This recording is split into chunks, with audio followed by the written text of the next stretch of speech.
ఇక ఈమె పేరు జ్యోతి మల్హోత్రా అట. ఈమె ఏం చేసిందట, పాకిస్తాన్కు సైనిక రహస్యాలని చెప్పేసిందట. ఈమె ఎవరా అంటే యూట్యూబర్ అటీమే.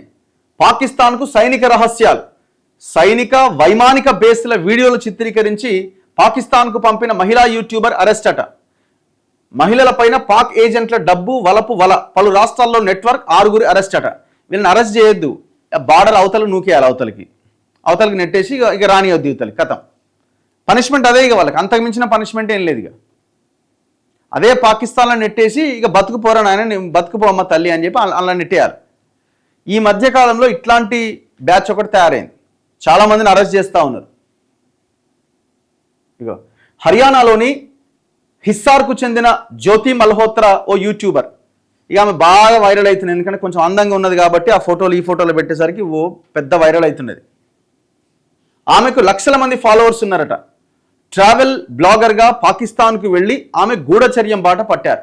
పంజాబ్, హర్యానా, రాజస్థాన్, లద్దాఖ్లలోని భారత సైనిక పోస్టుల ముందు, వైమానిక దళ బేస్ల ముందు, డిఆర్డిఓ టెస్ట్ రేంజ్ల ముందు దేశభక్తి గీతాలు పాడుతూ వందనం చేస్తూ ఏడాదిగా వీడియోలు అప్లోడ్ చేసిందట.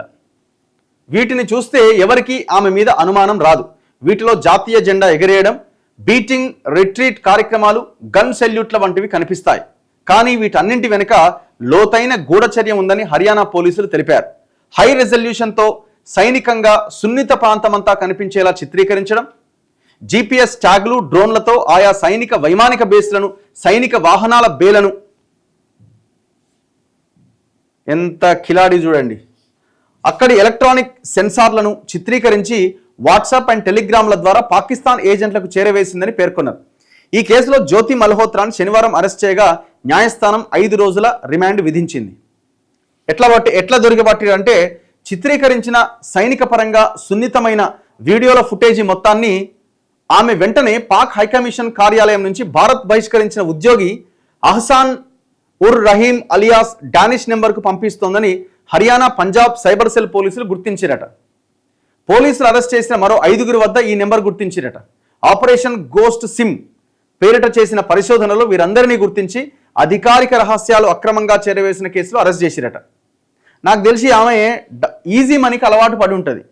ఇప్పుడు మా ఫోటోలు పంపించండి, మీకు డబ్బులు ఇస్తామనో ఇంకోటో ఏదో ప్రలోభ పెట్టి ఉంటారు, మేడం గారు మంచిగా వీడియోలు తీస్తుంది, పంపిస్తూ ఉన్నది.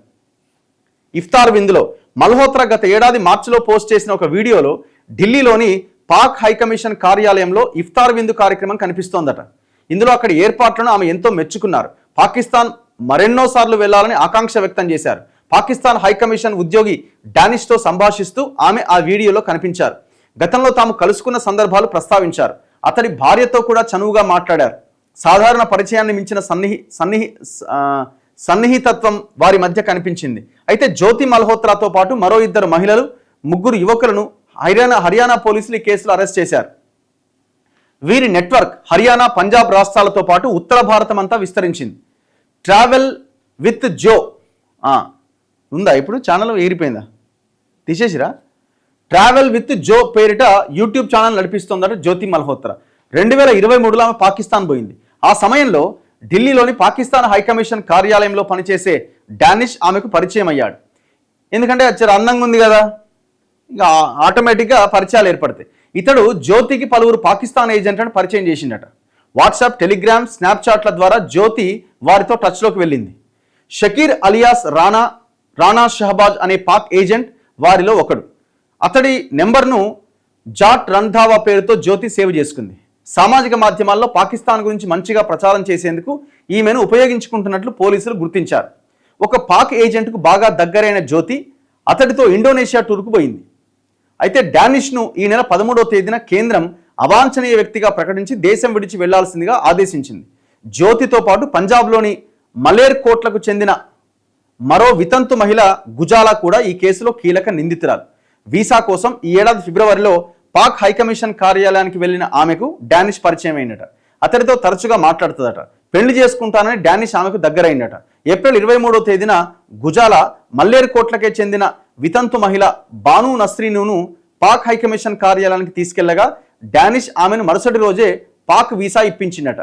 అంటే వాళ్ళ బ్రోకర్ గిరి చేస్తుంటాడు. అయితే ఈ కేసులో అరెస్ట్ అయిన మరో 3 వ్యక్తులు మలేర్ కోట్లకు చెందిన యమీన్ మహమ్మద్, పటియాలాలోని ఖల్సా కళాశాల విద్యార్థి దేవీందర్ సింగ్ ధిల్లాన్, నూహుకు చెందిన అర్మాన్ యమీన్ డానిష్తో కలిసి ఆర్థిక, వీసా జారీ వ్యవహారాలు నడిపారట.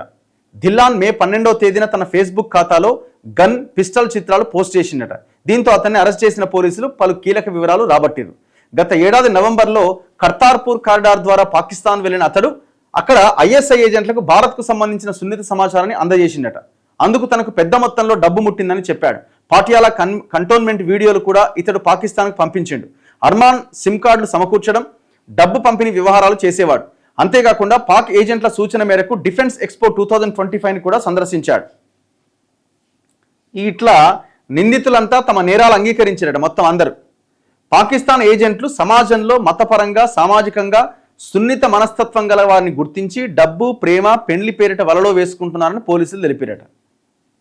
అంటే వాళ్ళకి ఇప్పుడు ఒక దేశ సమాచారాన్ని ఇంకో దేశానికి ఇస్తున్నాం, అది కూడా భారత సమాచారం పాకిస్తాన్కి ఇస్తున్నాం అంటే ఈ ముఖాలకు తెలియదా ఇది రేపు పొద్దున అటు ఇటు అయితే మొత్తం ఆగమవుతారని జీవితం అని తెలిసి కూడా చేసారు. అందుకే వీళ్ళందరినీ అవతలకి పంపి మళ్ళీ యువతలకి రానియద్దుగా దేశ బహిష్కరణ చేసి పడేయాలి. ఇక్కడ ఉన్న వీళ్ళ ఆస్తులు, గీస్తులు మొత్తం అటాచ్ చేసి పడేయాలి.